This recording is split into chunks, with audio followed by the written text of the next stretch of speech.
From Delaware's most award-winning radio news team, this is WDEL Video News. Here's Chris Carl. Among Delaware's top stories for Monday, October 1st, the Phillies win the NL East. An Ogletown woman is charged with the death of her infant. And it'll cost you more to drive in Delaware starting today. Here are the details. In a season which featured the team's 10,000th loss, the Phillies end on the highest of high notes, a National League East championship and their first playoff appearance in 14 years. The playoffs start Wednesday in Philadelphia. You'll hear the games on WDEL. An Ogletown woman is charged with murder. Christy Padavani was arrested Saturday night at her apartment in Ogletown. Authorities say her 4-month-old drowned in a bathtub. Padavani is charged with murder. News surfaced over the weekend that the GM Boxwood Road plant may be quieted in 5 years, all part of last week's agreement between the UAW and General Motors. A United Auto Workers official says the contract includes moving all 3 of the Boxwood Road plant's production lines to Kentucky by 2012.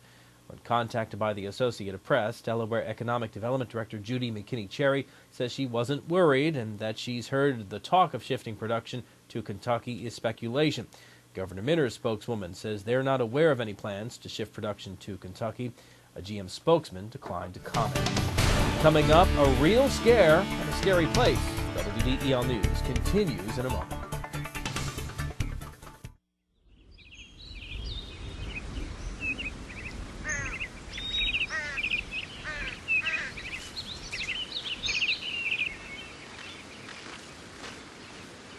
As you look for your college experience, make sure you look at Wilmington College, your key to success.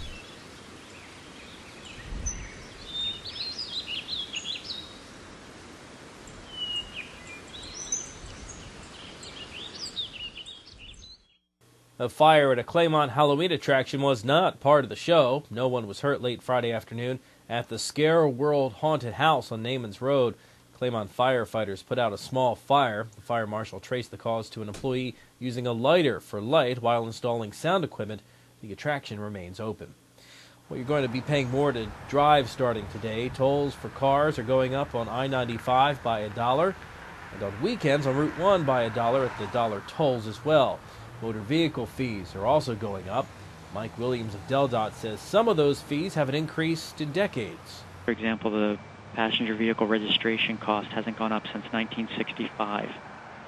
And when you look at something like that and understand that that's a fee that helps support the trust fund, the increase in that area is not something that should be a surprise. The hikes will bring in $572 million over 6 years, funding road construction and maintenance. While it was the thrill of victory for the Phils, it was the agony of defeat for the Eagles. WDEL Sports and your Delaware AccuWeather forecast coming up. I'm Peter MacArthur. I'm Melanie Armstrong, and here are Delaware's top stories at the top of the hour. The most complete coverage of the news that matters in Delaware. Every weekday morning, 5:30 till 9 on 1150 AM WDEL. In WDEL Sports, while we celebrate the Phillies, 5 key players didn't play for the Eagles last night, and it showed in a 16-3 loss to the New York Giants. Donovan McNabb didn't have Brian Westbrook in the backfield or left tackle William Thomas to protect him, and the Giants sacked McNabb for an NFL record 12 times. The Eagles were also without Brian Dawkins, Lito Shepherd, and L.J. Smith. The loss drops the Birds to 1-3 heading into their bye week this weekend. Your WDEL Delaware AccuWeather forecast. Sunny today, a high 76. Tonight, clear to start, and low clouds and fog, low 56. Tomorrow and Wednesday start with fog, then partly sunny. Tomorrow's high 74, up to 80 on Wednesday. Get news updates throughout the day. Delaware's top stories at the top of the hour on 1150 AM WDEL, or anytime right here at WDEL.com. I'm Chris Carl. Thanks for watching.